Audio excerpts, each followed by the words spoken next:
2 cái mà lại cầm 2 cái. Mày được không? Đâu? Từ này mở ra. Đang đếm ngược 37 giây. 36, 35.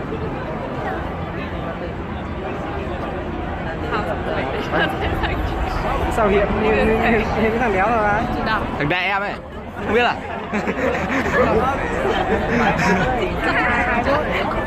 Thằng cháu vào kia. Thằng đại em bảo thôi.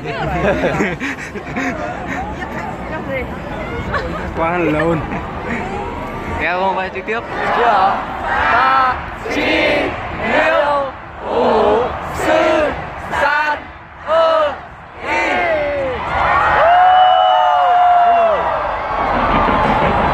Happy New Year.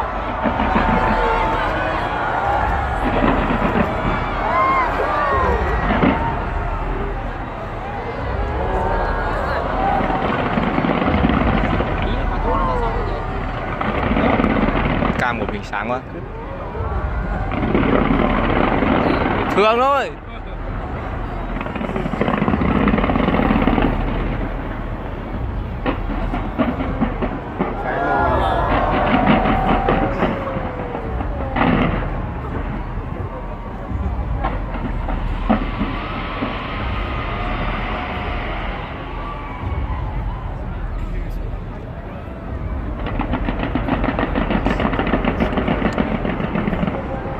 Về chỉnh sửa rất đang lên YouTube.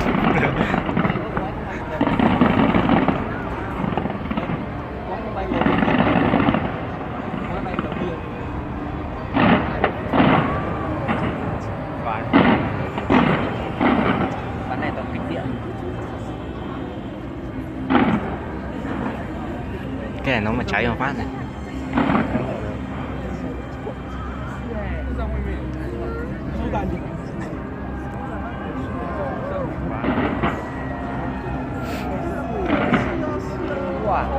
Người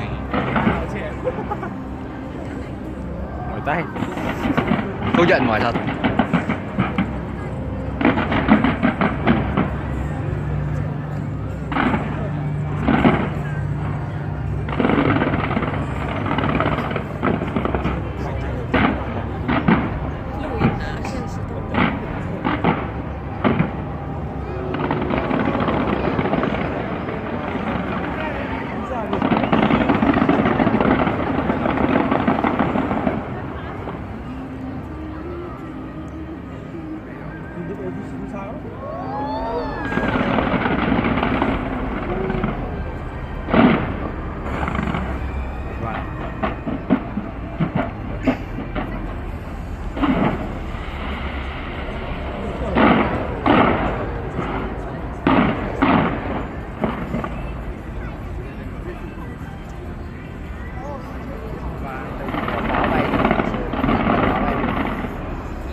Đây này.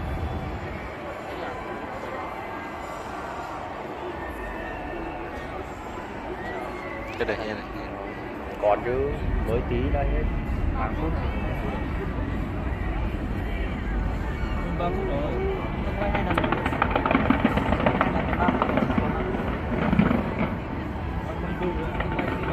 Đoạn nó bắn nhiều quay. Cuối nó bắn mới đẹp nhé.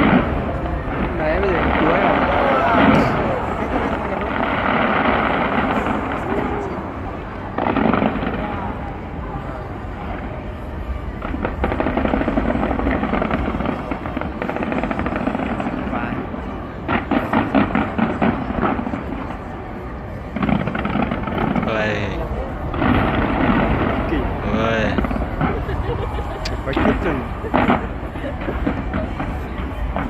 em bảo là có đầu tư.